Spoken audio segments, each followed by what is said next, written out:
Genesis chapter 37. Jacob lived in the land where his father had stayed, the land of Canaan. This is the account of Jacob's family line. Joseph, a young man of 17, was tending the flock with his brothers, the sons of Bilhah and the sons of Zilpah, his father's wives. And he brought their father a bad report about them. Now Israel loved Joseph more than any of his other sons, because he had been born to him in his old age. He made an ornate robe for him. When his brothers saw that their father loved him more than any of them, they hated him and could not speak a kind word to him. Joseph had a dream, and when he told it to his brothers, they hated him all the more. He said to them, "Listen to this dream I had. We were binding sheaves of grain out in the field, when suddenly my sheaf rose and stood upright, while your sheaves gathered around mine and bowed down to it." His brothers said to him, "Do you intend to reign over us? Will you actually rule us?" They hated him all the more because of his dream and what he had said. Then he had another dream, and he told it to his brothers. "Listen," he said, "I had another dream, and this time the sun and moon and 11 stars were bowing down to me." When he told his father as well as his brothers, his father rebuked him and said, "What is this dream you had? Will your mother and I and your brothers actually come and bow down to the ground before you?" His brothers were jealous of him, but his father kept the matter in mind. Now his brothers had gone to graze their father's flocks near Shechem. And Israel said to Joseph, "As you know, your brothers are grazing the flocks near Shechem. Come, I'm going to send you to them." "Very well," he replied.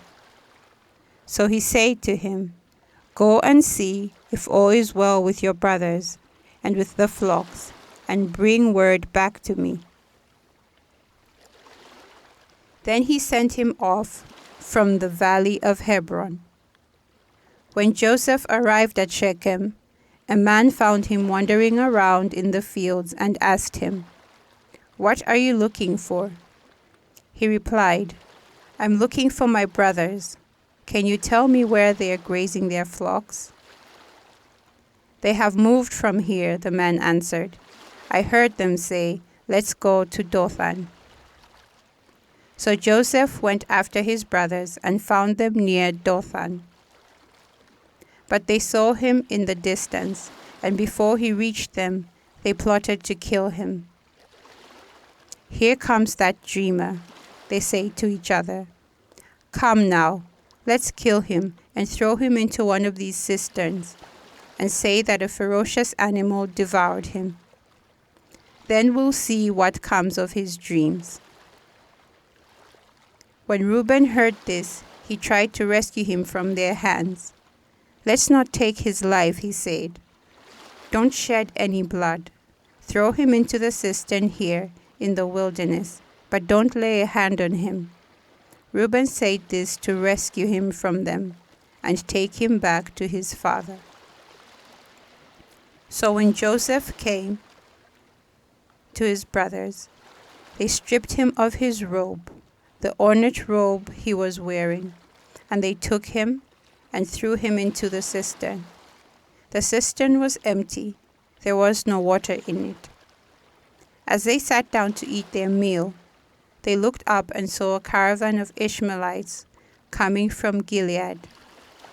Their camels were loaded with spices, balm, myrrh, and they were on their way to take them down to Egypt. Judah said to his brothers, "What will we gain if we kill our brother and cover up his blood? Come, let's sell him to the Ishmaelites and not lay our hands on him, After all, he is our brother, our own flesh and blood." His brothers agreed. So when the Midianite merchants came by, his brothers pulled Joseph up out of the cistern and sold him for 20 shekels of silver to the Ishmaelites, who took him to Egypt. When Reuben returned to the cistern, he saw that Joseph was not there. He tore his clothes. He went back to his brothers and said, "The boy isn't there. Where can I turn now?" Then they got Joseph's robe, slaughtered a goat, and dipped the robe in the blood. They took the ornate robe back to their father and said, "We found this. Examine it to see whether it is your son's robe." He recognized it and said, "It is my son's robe. Some ferocious animal has devoured him. Joseph has surely been torn to pieces." Then Jacob tore his clothes, put on sackcloth, and mourned for his son many days. All his sons and daughters came to comfort him, but he refused to be comforted. "No," he said, "I will continue to mourn until I join my son in the grave." So his father wept for him. Meanwhile, the Midianites sold Joseph in Egypt to Potiphar, one of Pharaoh's officials, the captain of the guard.